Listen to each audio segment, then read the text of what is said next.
भारत की न्याय व्यवस्था बिल्कुल ही खराब हो चुकी है। मैं ये इसलिए कह रहा हूँ क्योंकि 2017 का उन्नाव रेप केस जिसमें कुलदीप सिंह सेंगर बीजेपी का एमएलए गिरफ्तार हुआ था। लेकिन जब उन्होंने इस माइनर लड़की की जो रेप किया था ना, घर पर बुलाकर उनको रेप किया था ना, तो उसके बाद 2018 में उनको एफआईआर दर्ज हुई थी। एफआईआर दर्ज तब हुई थी, तब उस माइनर लड़की ने परेशान होकर सीएम ऑफिस के सामने अपने आप को जलाने की कोशिश की थी।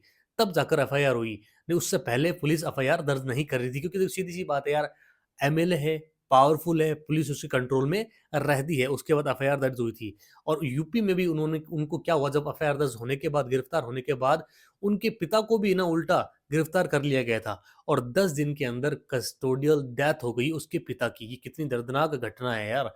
और उसके कुछ महीने बाद क्या हुआ था, उस लड़की के जो 2 रिलेटिव थे, जब 2 लड़की के रिलेटिव उसके साथ जा रहे थे, तो 2 रिलेटिव उसकी एक्सीडेंटली हत्या कर दी गई थी उनकी। और उसके बाद भी आप जान सकते हो इतना कुछ उस माइनर लड़की ने झेला है यार। एक यहाँ पर अपन कहते हैं ना कि भारत में न्याय व्यवस्था अच्छी है, बिल्कुल भी न्याय व्यवस्था इतनी अच्छी नहीं है कि इस माइनर लड़की के 2 रिलेटिव और एक पिता के खोने के बाद इतना दर्द वो सहन कर रही है। इतना होने के बाद क्या हुआ था कि यूपी जो हाई कोर्ट से ट्रांसफर कर दिया गया था दिल्ली हाई कोर्ट, क्योंकि वहाँ पर उस माइनर लड़की को काफ़ी खतरा हो था। दिल्ली हाई कोर्ट ने क्या किया, 10 साल की सज़ा दे दी, उसके पिता की हत्या करवाने पर उसका नाम भी आया था और आजीवन कारावास दे दिया पॉक्सो एक्ट के तहत भी। अब दिल्ली हाई कोर्ट ने भी यू टर्न ले लिया, अब ये कह रहे हैं कि 6 साल साल बाद अब ये कह रहे हैं कि यार आप उनको बेल दे दिया और ये कहते हैं कि अपील पेंडिंग है।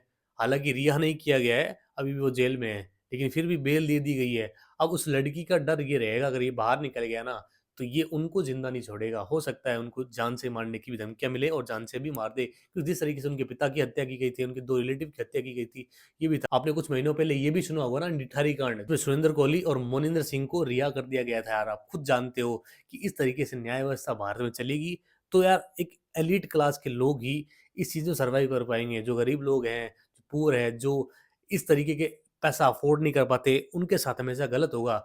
एलीट लोग यार, एमएलए, एमपी, ये अगर ऐसे छूट जाते हैं, रिहा हो जाते हैं, बेल मिल जाती है। महिलाओं के मामले में ना हमें सेफ्टी दिखानी पड़ेगी और ये आवाज़ उठानी पड़ेगी कि कैंडल मार्च करने से कुछ नहीं होगा। रियल तरीके से ना एक न्याय व्यवस्था एक इस्टैब्लिश करनी चाहिए भारत में, और ये मोदी सरकार को भी जानना चाहिए कि किस तरीके से ये ऐसी घटनाएँ हो रही है ना अपने भारत में, तो बहुत ही शर्मनाक घटनाएँ हैं ये।